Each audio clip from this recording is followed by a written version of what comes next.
Hari pertama pindah ke kontrakan baru, Bayu sudah ngos-ngosan. Rumah kecil tipe 36 itu letaknya pas di depan rumah berpagar hijau, ada pohon kamboja di depannya. Lingkungan kampung pinggiran kota, gak ramai tapi hidup. Baru aja Bayu naruh galon ke dapur, suara dari depan nyapa. "Mas baru pindahan ya?" Bayu nengok, seorang perempuan berdaster ungu muda berdiri di depan pagar. Rambutnya digulung asal, tapi mukanya bersih, manis malah. Bayu agak kaget, soalnya yang nyapa kelihatan lebih tua, tapi nggak kalah cakep dari cewek kantor. "Iya bu, baru aja ini." Perempuan itu senyum, jalan pelan ke teras. "Saya Lestari, rumah depan sini. Suami kerja di luar negeri, rumahnya sering sepi. Kalau butuh apa-apa, tinggal panggil aja ya." Bayu buru-buru keluar. "Oh makasih bu, saya Bayu, kerja di servis elektronik, kadang mangkal di ruko dekat pasar." "Panggil mbak aja jangan bu, kesannya tua banget." Bayu nyengir canggung. "Siap mbak." "Bu Lestari." Mbak Lestari senyum lagi, lalu mata mereka saling nangkap sebentar. Gak ada yang ngomong, tapi ada rasa aneh. Beberapa detik kemudian, Lestari angkat tangan pelan. "Ya udah, saya balik dulu. Nanti sore saya bawain gorengan. Kamu pasti belum sempat masak." Bayu cuman bisa angguk. Sorenya, janji ditepati. Lestari datang bawa piring isi tahu isi, bakwan, sama sambal kacang. "Lagi ngeberesin baju ya?" katanya sambil ngelirik tumpukan baju di kursi. Bayu ambil piringnya. "Wah, terima kasih banget mbak. Ini malah belum sempat makan dari siang." Lestari duduk di pinggiran kursi tanpa diminta. "Sendirian ya? Nggak bawa istri?" Bayu ketawa kecil. "Masih jomblo mbak, belum laku nih." Lestari ngelirik tajam sebentar. "Yakin belum laku?" Mukanya manis gitu. Bayu kaget, gak nyangka ibu tetangga bisa ngomong gitu, tapi dia ketawa aja, pura-pura gak nangkep. Di malam itu, Bayu duduk santai di teras sambil minum kopi. Lampu rumah Lestari masih nyala. Sesekali terdengar suara TV dari dalam. Bayu sempat mikir. Suaminya di luar negeri, dia sendiri tiap malam, gak sepi apa, gak bosan. Beberapa menit kemudian, lampu teras rumah Lestari mati. Tapi dari balik jendela tirai tipis, Bayu melihat bayangan tubuh wanita itu lewat, sendirian, pelan, tapi jelas. Dan entah kenapa, Bayu enggak langsung masuk rumah malam itu, dia duduk lebih lama dari biasanya. Beberapa hari enggak ketemu, Bayu juga sibuk, orderan servis lumayan padat. Tapi sore itu, pas baru pulang bawa tas obeng dan solder, ada suara dari seberang pagar. "Mas Bayu, bisa minta tolong bentar?" Bayu spontan nengok. "Bu?" Lestari berdiri di depan pintu rumahnya. Rambut digelung rapi, pakai kaos putih dan celana kain selutut, santai tapi tetap bikin mata gak bisa cuek. "Antena TV saya rusak, kayaknya kabelnya kendor. Kalau Mas Bayu sempet..." Bayu langsung senyum. "Oh, siap. Sekarang aja gak apa-apa, mbak." "Boleh, saya udah nyiapin kursi buat manjat." 10 menit kemudian, Bayu udah di atas atap pegang kabel dan kepala antena Bu Lestari berdiri di bawah. Sesekali ngeliat ke atas sambil nunjukin posisi. "Sekarang udah dapet gambarnya, mbak," teriak Bayu. Bentar. "Oh iya, udah. Wah, bagus. Makasih ya." Bayu turun keringatan, Lestari langsung kasih handuk kecil. "Masuk dulu, saya udah nyiapin teh sama pisang goreng." Di dalam rumah, suasananya adem. Lestari duduk di karpet depan TV, Bayu di kursi kecil dekat meja kopi. "Makasih ya mas, saya ini kalau masalah kabel sama antena bener-bener nggak ngerti," katanya sambil menuang teh. "Gampang kok mbak. Kabelnya tadi udah aus, saya sambung ulang aja." Lestari nyodorin piring isi pisang goreng, tangannya nyenggol tangan Bayu, enteng tapi terasa. Mereka ngobrol soal TV, sinyal, cuaca, lalu nyambung ke hal-hal kecil. Dari tadi, Bayu berusaha jaga pandangan mata, tapi kadang enggak bisa. Kaos putih Lestari agak tipis kena lampu rumah, siluet tubuhnya kelihatan samar, tapi jelas. "Mas, kamu asli mana sih?" tanya Lestari. "Masih kota sini aja, Mbak. Ngekos di sini karena kerja. Kamu asli sini." Lestari mengangguk. "Iya, tapi sering sendirian. Suami udah 3 tahun di luar negeri, pulang paling setahun sekali." Bayu cuma angguk, tapi tiba-tiba tangan Lestari nyentuh lengannya. Cuma sebentar, seperti iseng, tapi cukup bikin jantung Bayu kebut.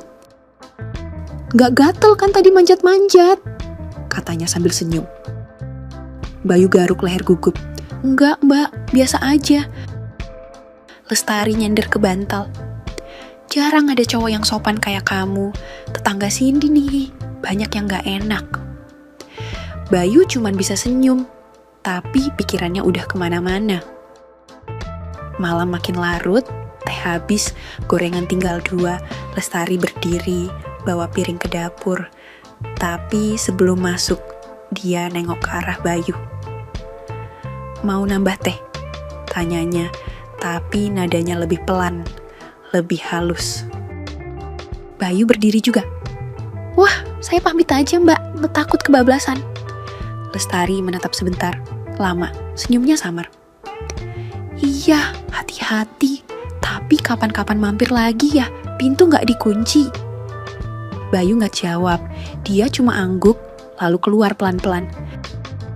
Tapi malam itu, buat pertama kalinya sejak pindah, Bayu gak bisa tidur cepat. Bukan karena kopi, tapi karena tangan Bu Lestari yang nyentuh pelan dan kalimat terakhir yang masih muter di kepala. Pintunya gak dikunci. Hujan turun dari sore. Deras, Bayu ngebut pulang naik motor, gak bawa mantel.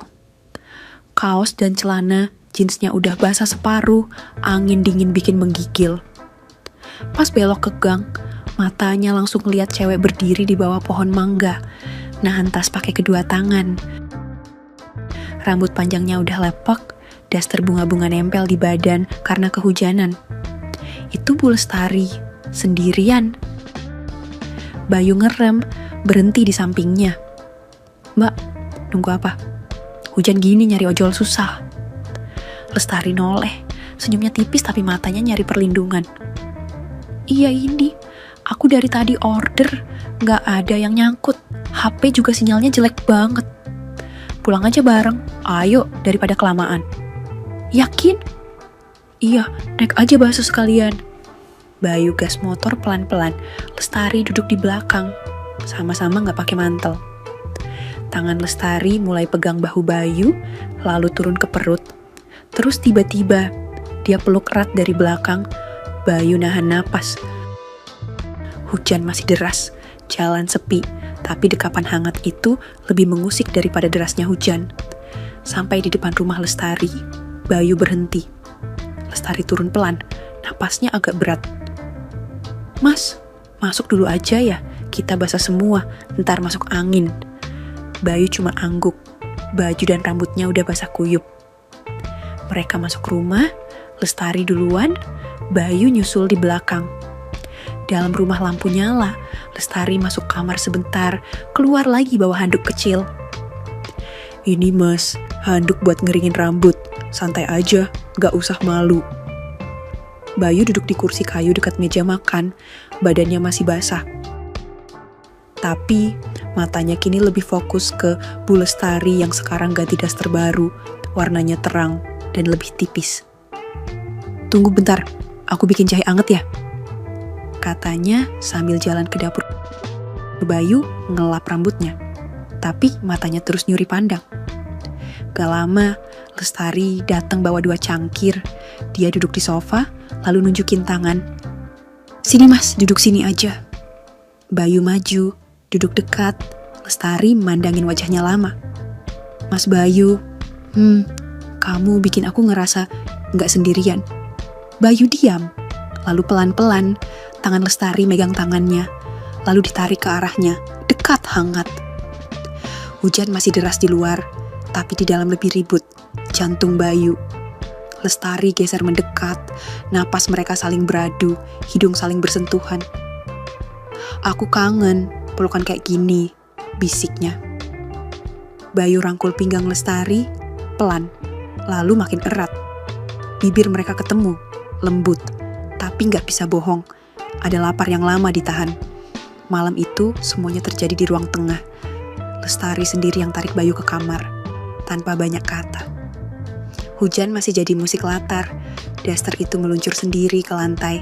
Bayu melepas semua keraguan.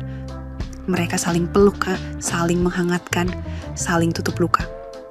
Lestari bisik satu kalimat sebelum semuanya larut. "Mas, malam ini jangan pergi dulu ya." Dan akhirnya Bayu gak pergi sampai pagi datang. Setelah malam itu, segalanya berubah. Mereka berdua makin tak terkendali. Mulai dari cara Lestari senyum tiap papasan di gang, sampai caranya ngetik pesan tengah malam yang bikin Bayu gak bisa tidur. "Mas Bayu, lagi ngapain? Pakaianku basah kehujanan lagi nih, hihi." Atau, "Aku sendirian mas, tadi lihat kamu lewat depan rumah, sengaja gak manggil." Bayu awalnya ketawa-ketawa sendiri, tapi lama-lama jadi kebiasaan.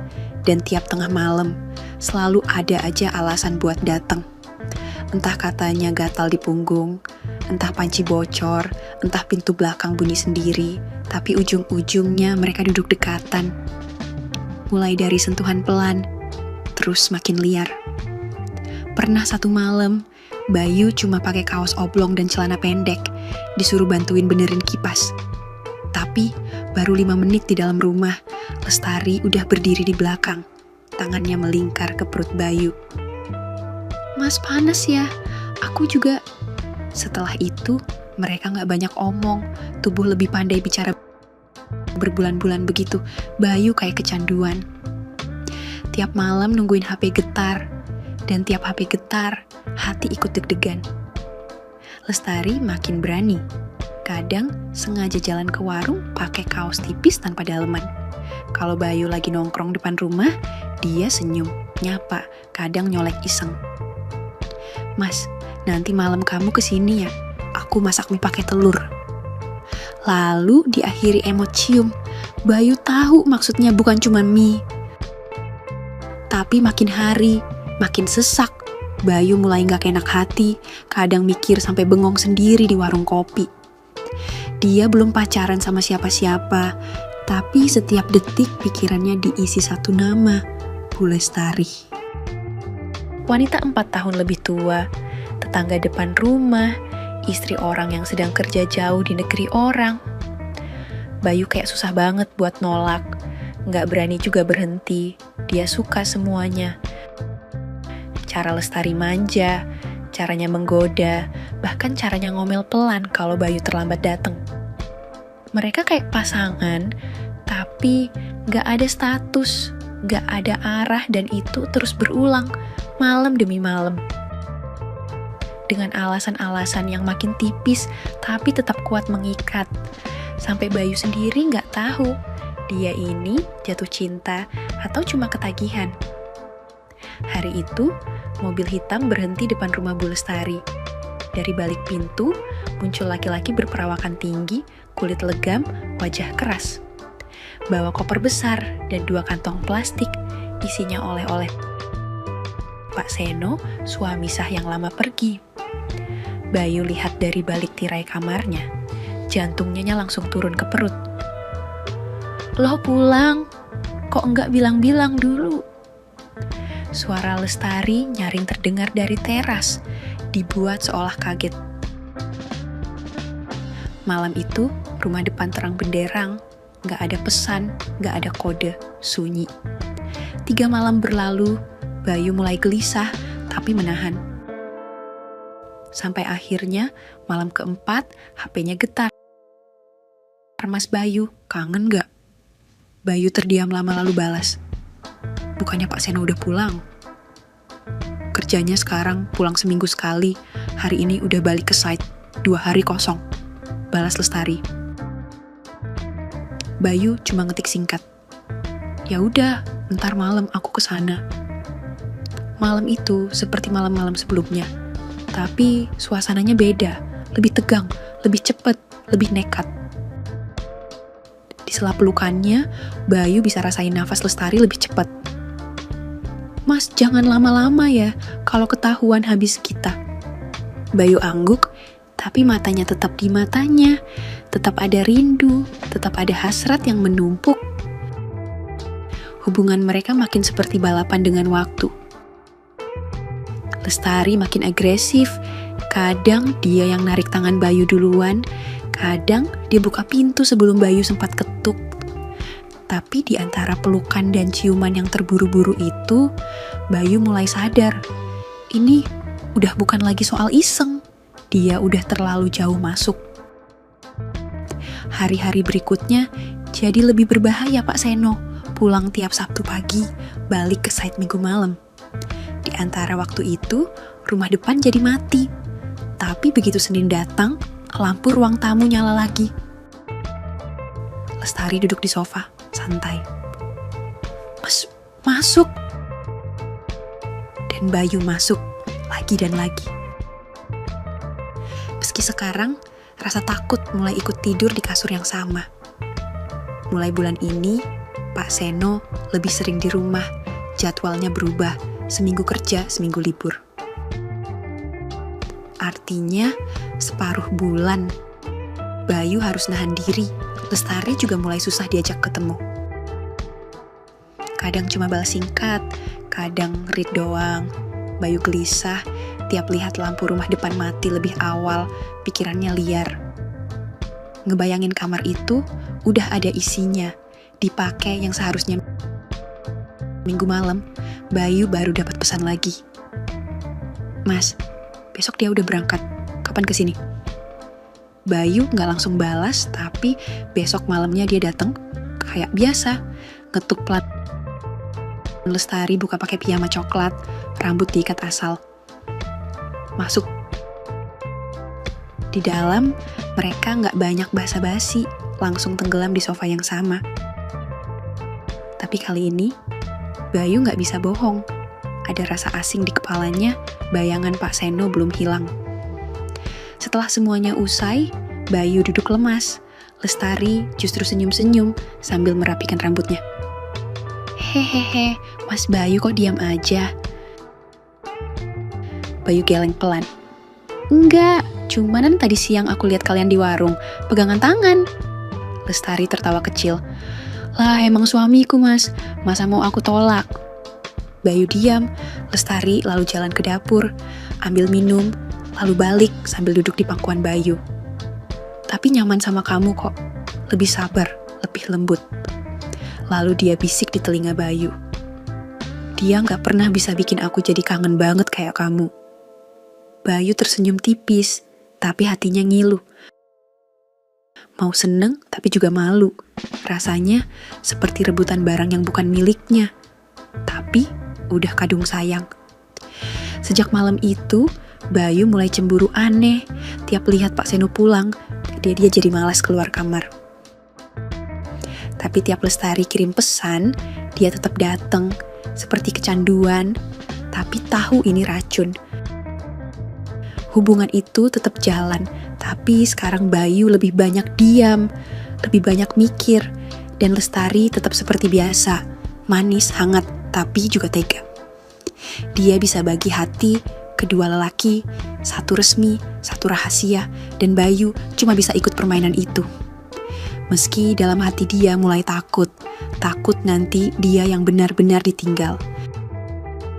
Hari itu Bu Lestari keluar rumah pakai kebaya tipis, senyum-senyum sama tetangga. Pak Seno berdiri di sebelah Lestari, rapi, wangi, wajah cerah. Pindah ke kantor cabang sini Bu, jadi bisa tiap hari pulang. Jelasnya ke Pak RT yang lewat. Bayu dengar dari balik jendela, jantungnya langsung nyeri. Sejak malam itu, lampu rumah depan nyala terus tiap malam. Lestari gak lagi kirim pesan, bahkan story WA-nya berubah.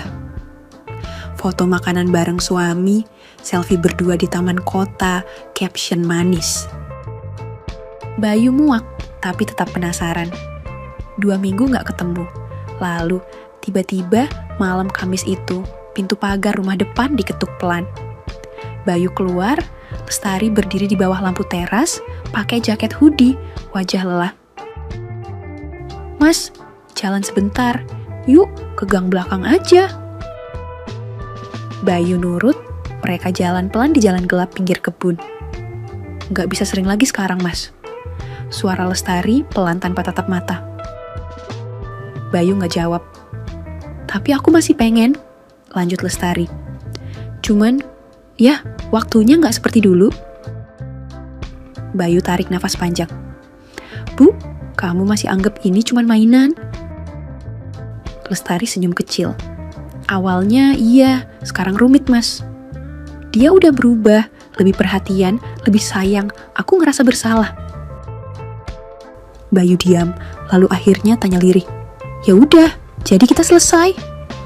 Lestari pandang wajah Bayu sebentar, lalu melangkah maju peluk erat tubuh Bayu di kegelapan. "Belum, tapi kamu harus siap. Aku gak bisa milih kamu." Bayu balas peluk, tapi hatinya retak makin dalam. Malam itu, mereka gak ke rumah, gak nekat masuk, gak ada sofa, gak ada ranjang, hanya pelukan singkat di jalan belakang, dan ciuman tergesa di bawah pohon pisang.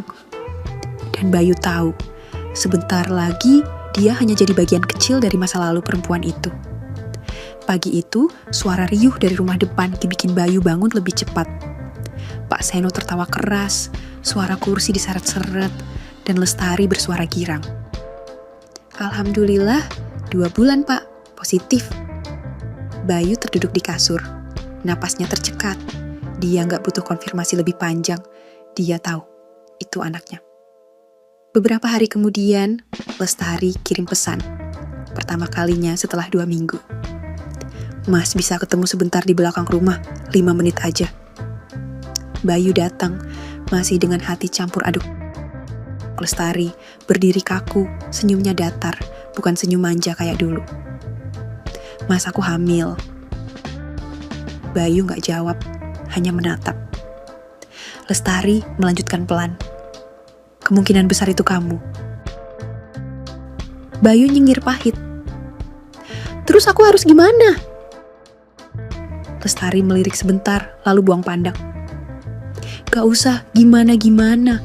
Aku gak mau ada masalah. Suami seneng banget, Mas, ngerasa dikasih berkah setelah pulang." Bayu mengangguk pelan, tapi di dadanya perih itu meledak. "Jadi ini akhir? Selesai kita?" bisiknya. Lestari mendekat, pegang tangan Bayu. "Iya, Mas, makasih untuk semuanya. Makasih karena kamu udah bikin aku ngerasa hidup lagi. Tapi sekarang, aku harus kembali jadi istri beneran." Bayu berdiri diam saat Lestari pergi. Tak ada pelukan, tak ada ciuman, hanya tangan yang perlahan dilepas. Dan sejak hari itu, rumah depan makin terang. Pak Seno makin sayang, Lestari makin kalem, dan Bayu tiap malam memandangi jendela itu seperti seseorang yang baru saja kehilangan sesuatu. Malam itu, Bayu lagi ngopi di depan rumah. Angin kenceng, lampu-lampu mulai padam satu-satu. Tiba-tiba, suara teriakan terdengar jelas dari rumah seberang. "Seno, kamu nikah lagi di belakangku?" Suara Bu Lestari parau tapi tegas. "Sama janda dari kantor, kamu kira aku bodoh?" Pak Seno membalas dengan nada tinggi, tapi lebih menahan. "Udah, gak usah ribut di luar, orang-orang bisa dengar. Biar semua tahu kamu pengkhianat. Ini rumah warisan orang tuaku, kamu yang pergi, bukan aku." Bayu membeku, setengah kaget, setengah gak tahu harus senang atau kasihan. Malam itu, suara pintu dibanting keras. Pak Seno pergi naik motor, rumah Lestari gelap. Besoknya, Bayu lagi bersihin motor waktu ada suara pelan dari pagar. "Mas Bayu, ada waktu sebentar?" Lestari berdiri dengan mata bengkak, rambut diikat seadanya. Bayu hanya mengangguk, ikut masuk ke dalam. Mereka duduk di ruang tengah, teh manis 2 gelas, sama sepiring pisang goreng. Lestari cerita pelan sambil nahan air mata. Dia nikah lagi, Mas. Udah jalan beberapa bulan katanya, sama janda rekan kantornya. Aku kayak dibodohi. Bayu gak ngomong. Mas, aku capek. Aku pikir dia pulang kerja dekat rumah karena rindu keluarga. Ternyata malah ada perempuan lain. Masih ada aku di sini, Bu, ujar Bayu akhirnya. Pelan tapi dalam. Lestari menatap, matanya sembab, tapi bibirnya tersenyum tipis. Malam itu mereka duduk lama di ruang tengah.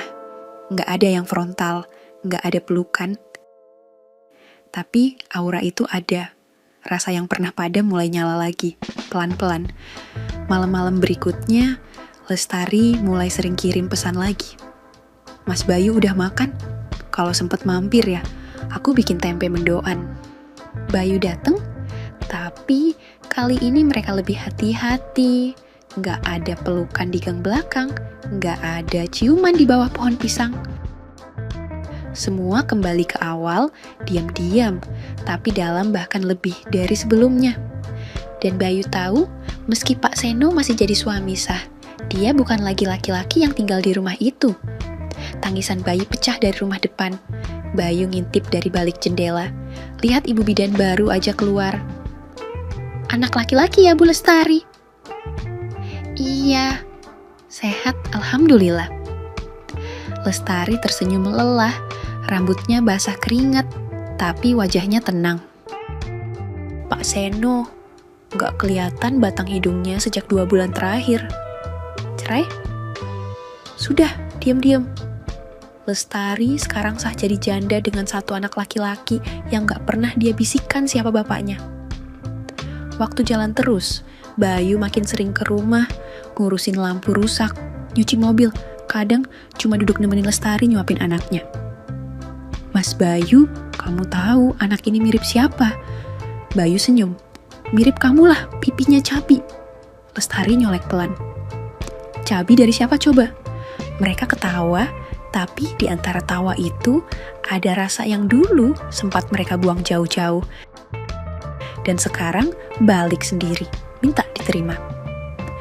4 bulan setelah itu, sebuah acara sederhana digelar di mushola kampung. Undangan kecil, kursi plastik, nasi box dari catering tetangga. Bayu berdiri pakai batik lengan panjang. Lestari duduk di sampingnya, menggendong bayi mereka yang belum genap setahun. Tak ada yang ribut, tak ada yang heran, karena cinta mereka mungkin gak mulai dari yang lurus, tapi berakhir di tempat yang mereka bisa sebut rumah. Tamat. Oke, segitu dulu untuk kali ini dan semoga kalian bosku semua terhibur hari ini ya. Sekali lagi, tidak pernah lupa Mimin ingin mengingatkan bahwa tidak ada maksud untuk merusak moral. Tapi di sini kami selaku admin channel Makyem hanya berbagi pengalaman dari viewer saja yang tentu saja tidak untuk ditiru. Terima kasih sudah mau mendengarkan kisah nyata ini. Ambil baiknya dan buang buruknya dari cerita kisah ini. Semoga hal seperti ini tidak terjadi kepada kita semua bosku, dan semoga kita semua dilindungi dari mara bahaya, amin ya rabbal alamin. Terima kasih dan sampai jumpa di cerita selanjutnya. Jangan lupa like, komen, share, dan subscribe. Oh iya, kira-kira kalian semua bosku yang terhormat kepengen kisah-kisah yang seperti apa lagi nih? Tolong berikan komentar-komentar kalian di video ini ya.